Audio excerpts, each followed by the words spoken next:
The rest of the content is for anyone who wants to understand the pattern and take practical steps.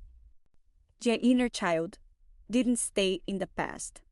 She shows up today in very concrete situations. When you're afraid to disappoint and change your mind just to keep the other person calm, it's not only the polite adult speaking.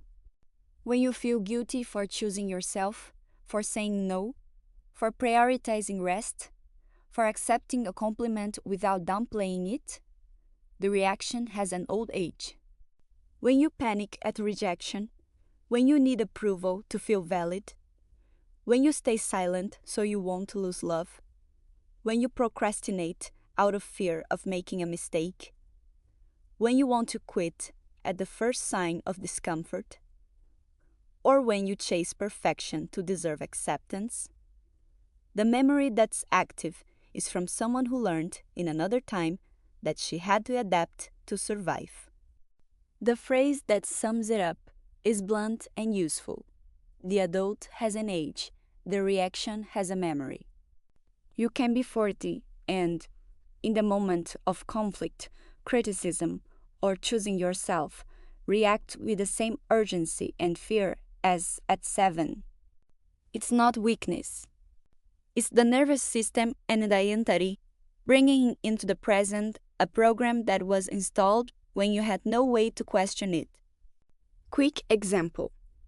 Someone who always puts off asking for a raise or charging what they're worth. They know they deserve it. They've done the math. They've rehearsed the conversation. When the moment comes, they freeze.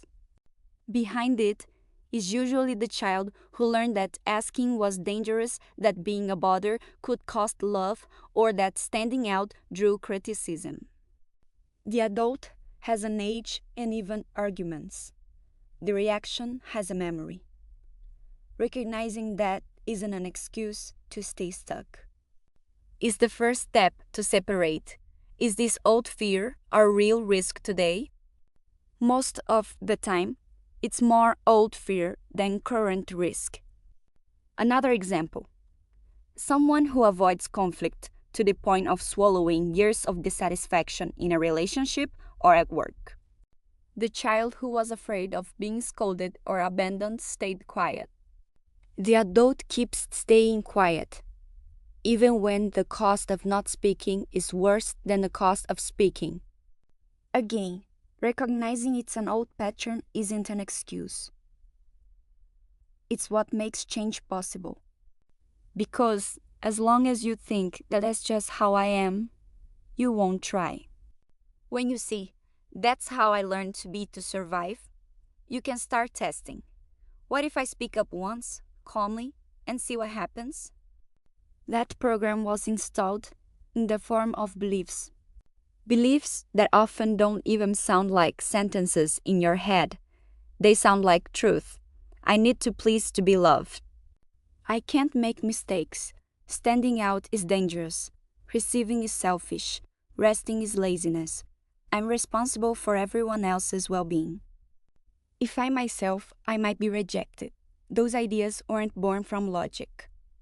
They were born from experience, from what you had to do or believe to get love, protection, or belonging.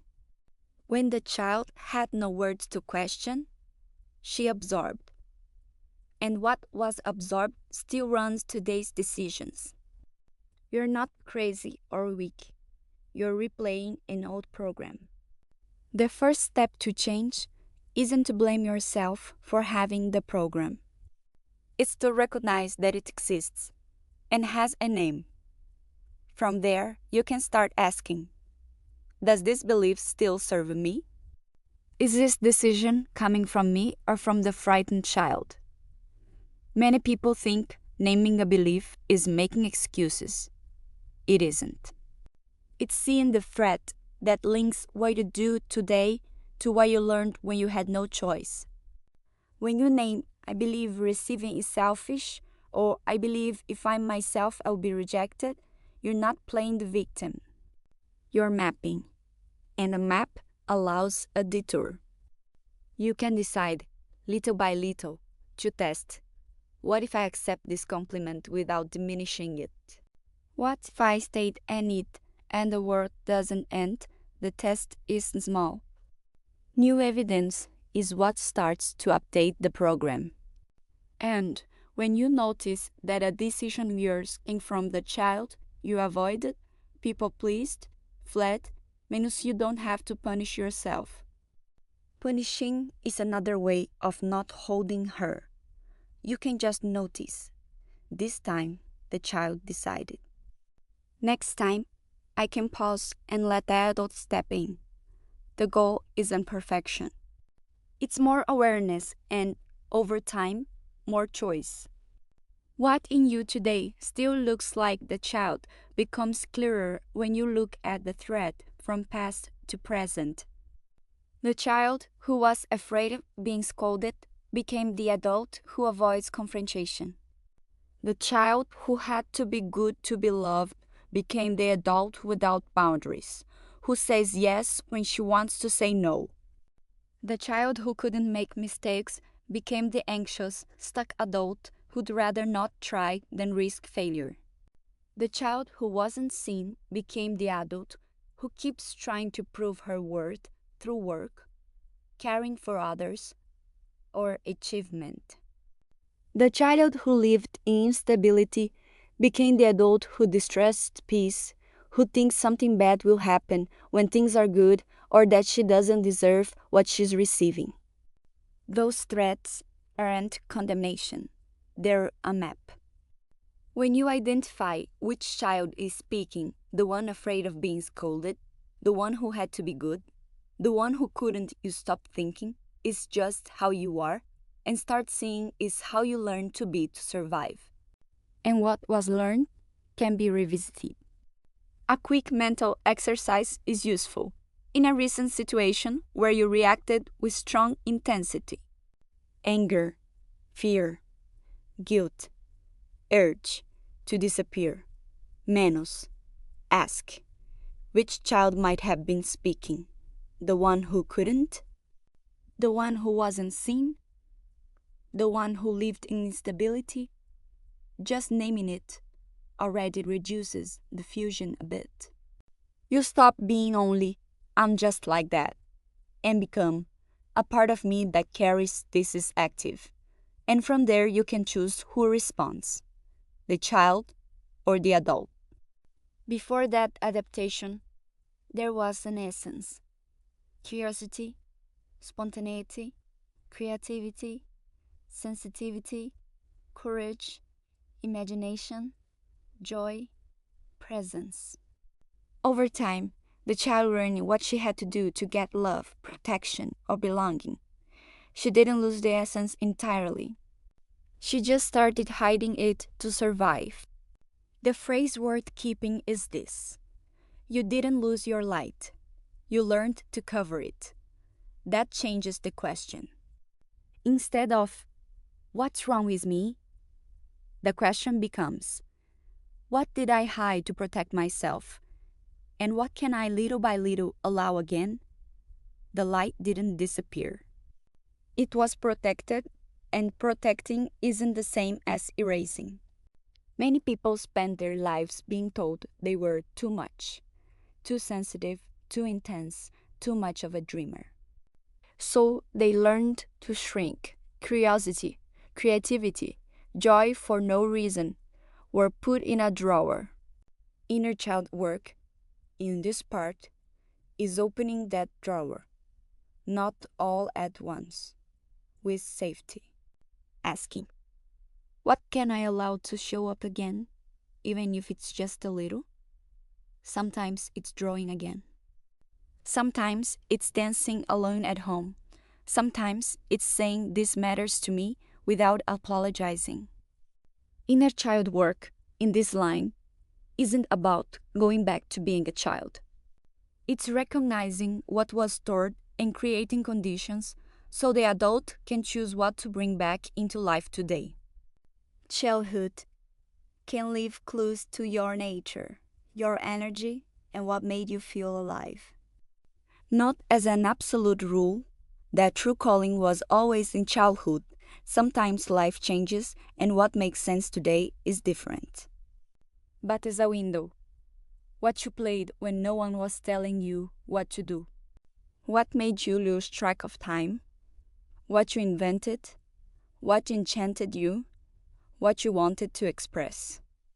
What came naturally before self-censorship?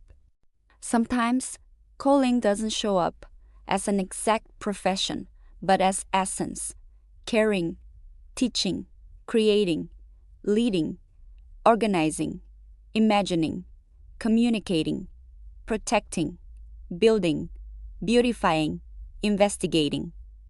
If you can remember a thread, I loved to draw, I made up stories, I organized other people's things, you don't have to turn it into a career overnight.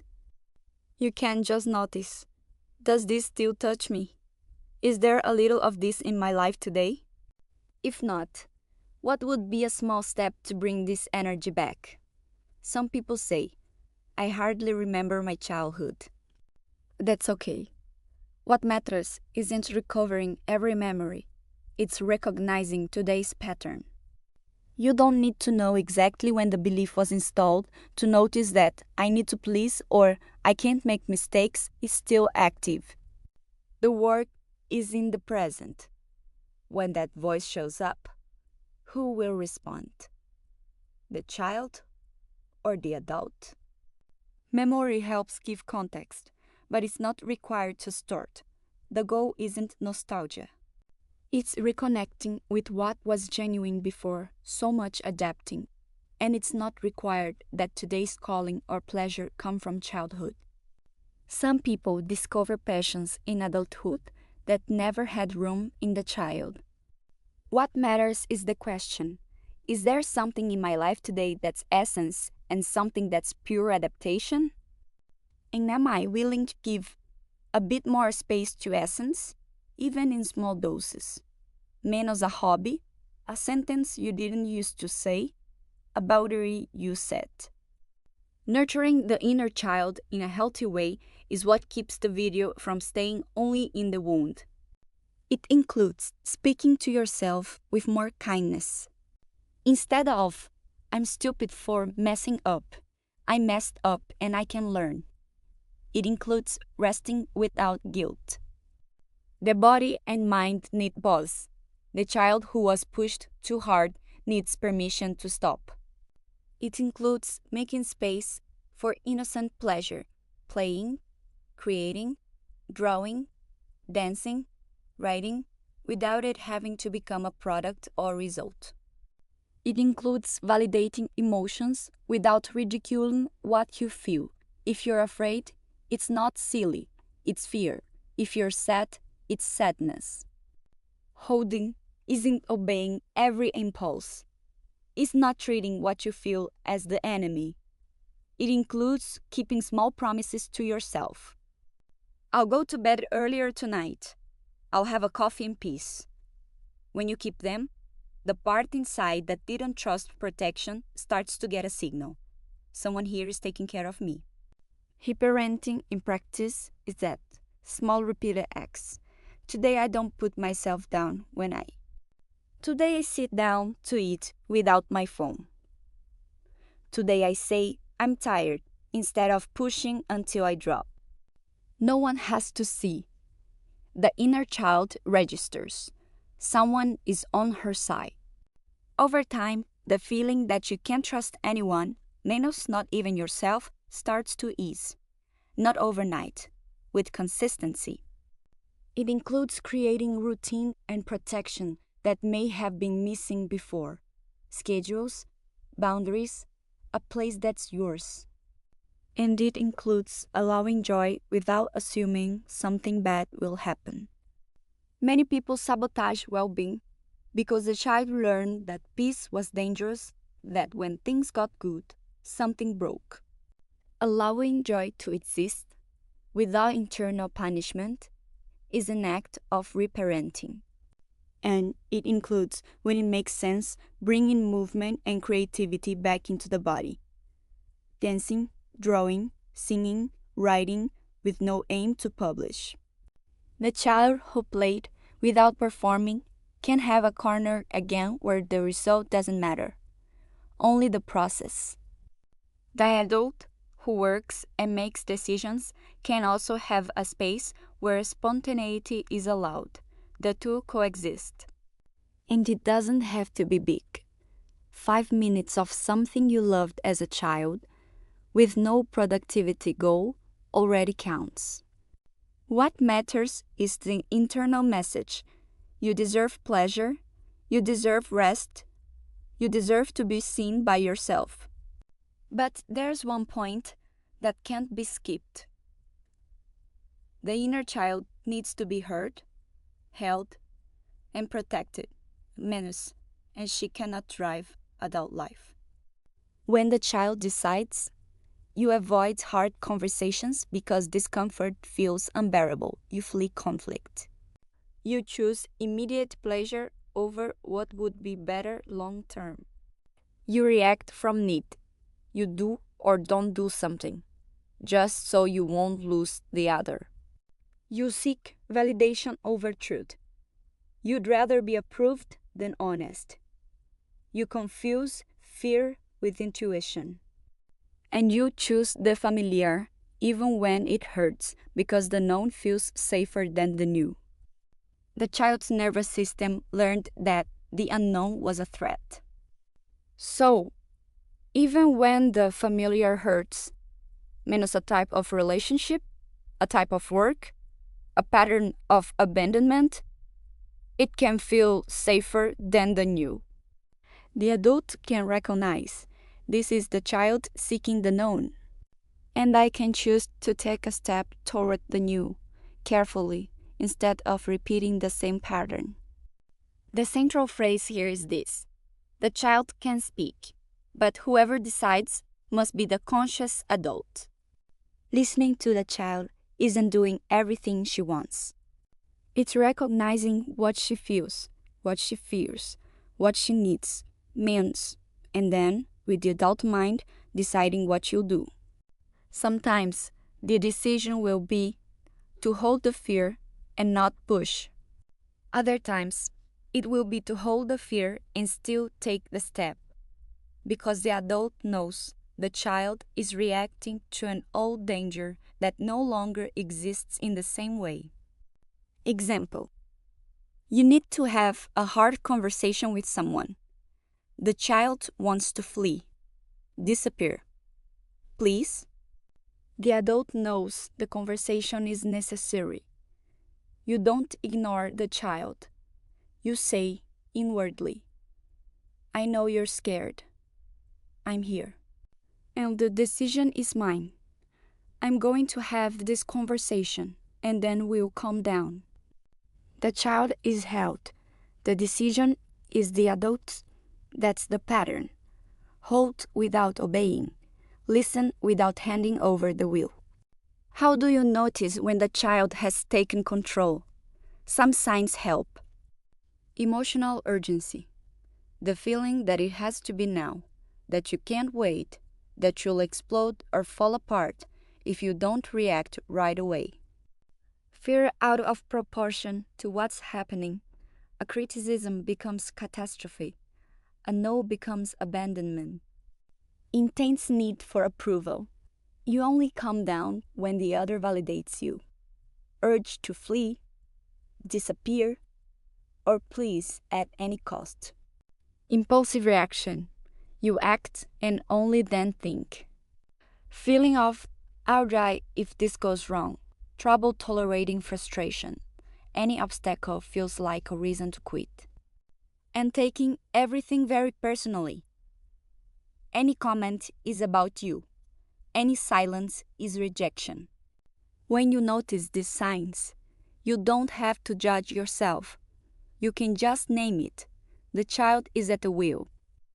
And from there, call in the adult. The more you practice that naming, the faster you recognize the moment when urgency or disproportionate fear show up. At first, it may only be after you've already reacted. Over time, it may be a second before. And one day, it may be in the middle of the emotion before you act. That's the training. It's not never having the child's reaction again. It's having more and more of a chance for the adult to be part of the decision. Another sign worth watching. You read everything as personal. A neutral comment becomes criticism. A delay becomes rejection. A silence becomes,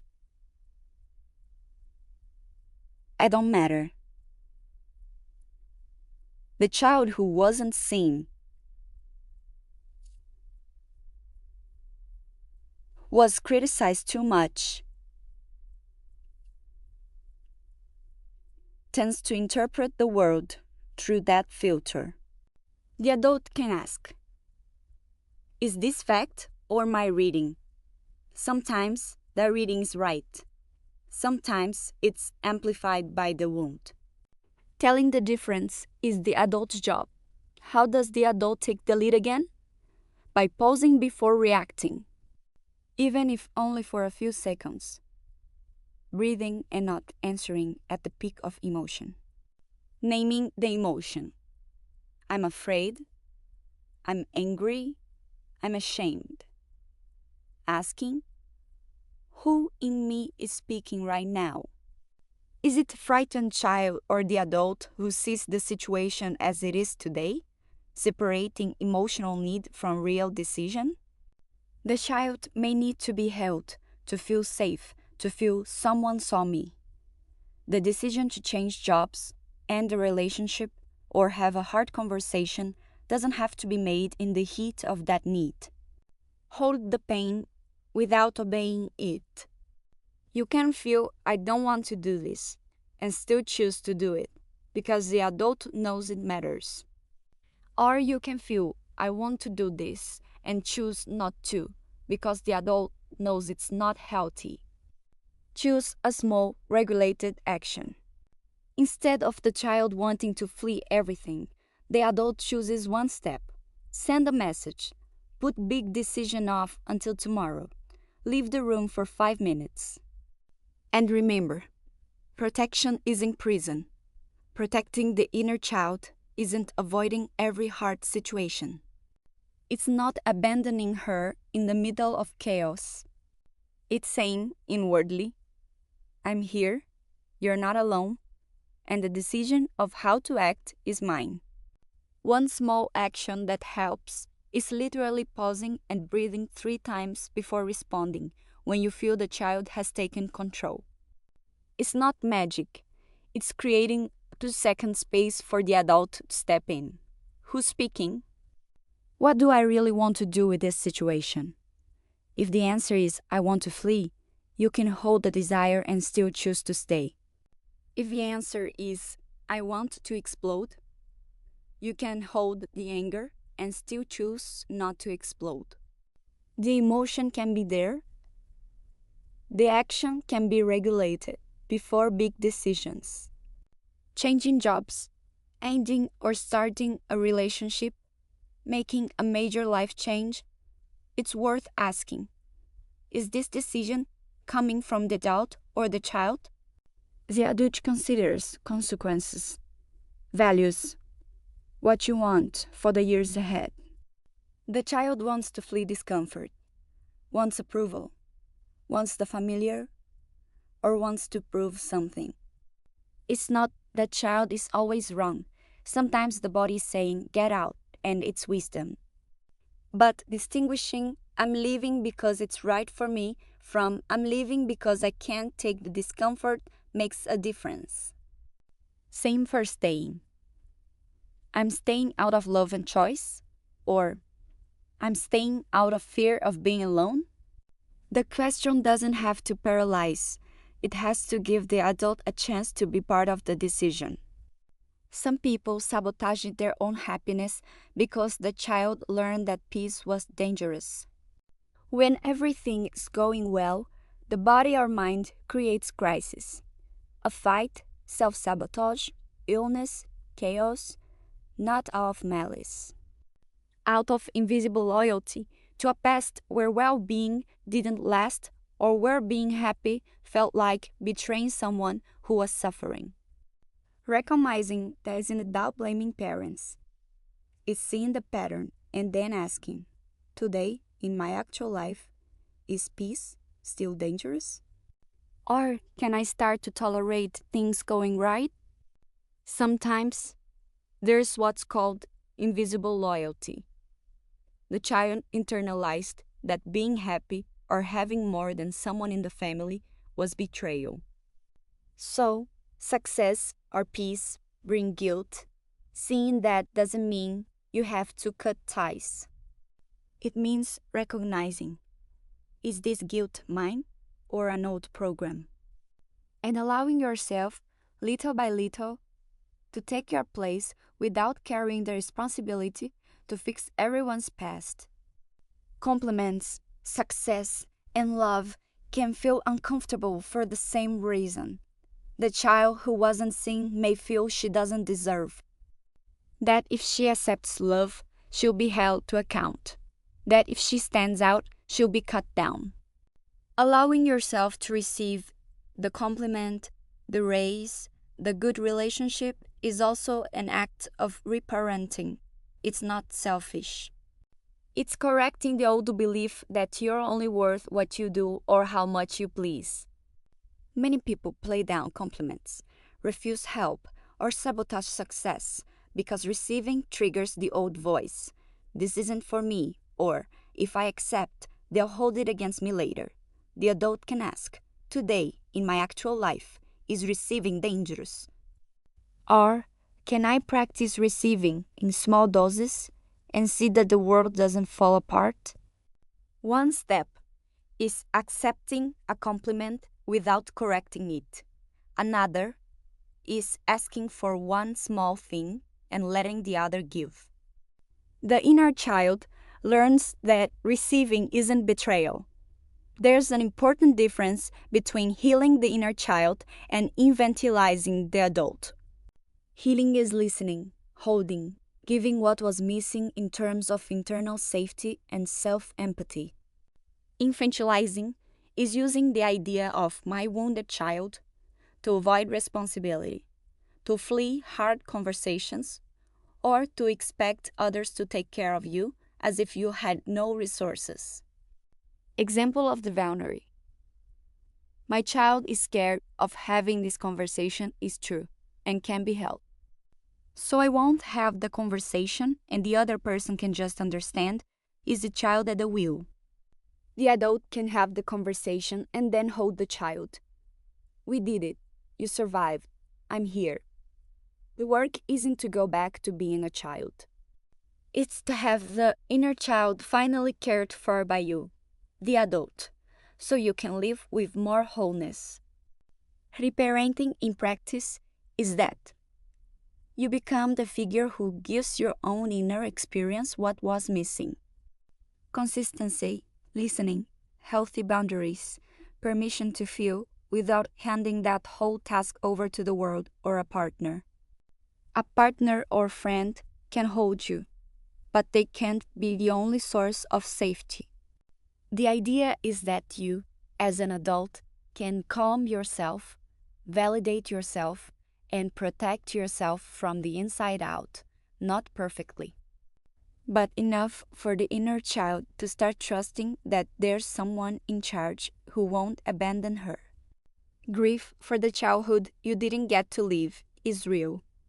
It can hurt to recognize that you didn't have the holding, the mirroring, or the safety you needed. That you learned to hide early. That grief doesn't have to be resolved in a video. It needs to be allowed.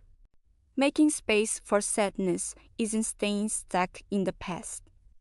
It's honoring what happened so the present can be lived with less disguise.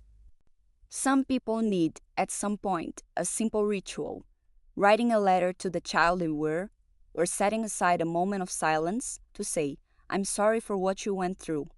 It's not required. It's one way to name and make space for the grief. Grief can come in waves. One day, you're fine. Another, the sadness for what you didn't have appears. It's not a sign that the work isn't working. It's a sign that something that was frozen is being touched. Making space isn't diving into pain without end. It's not pretending it didn't hurt.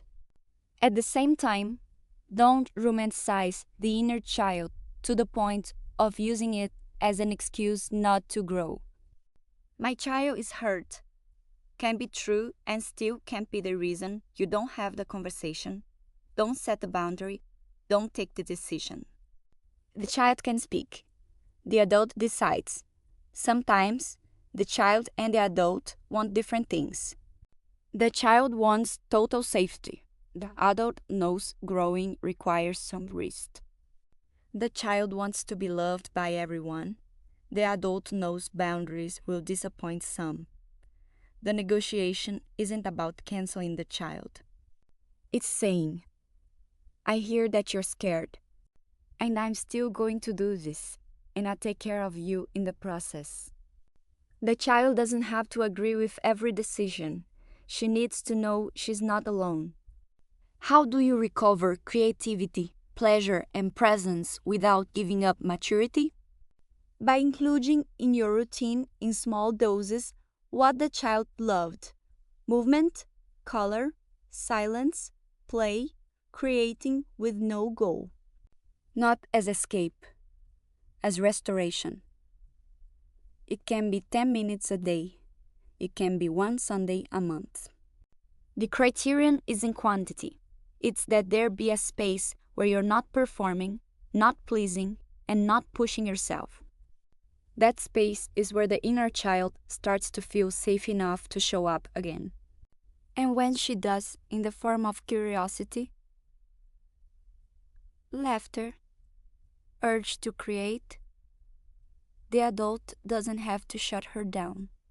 She can just notice and give a little more permission next time. And by asking from time to time, is my life today being built from essence or from adaptation? What do I do because I really want to?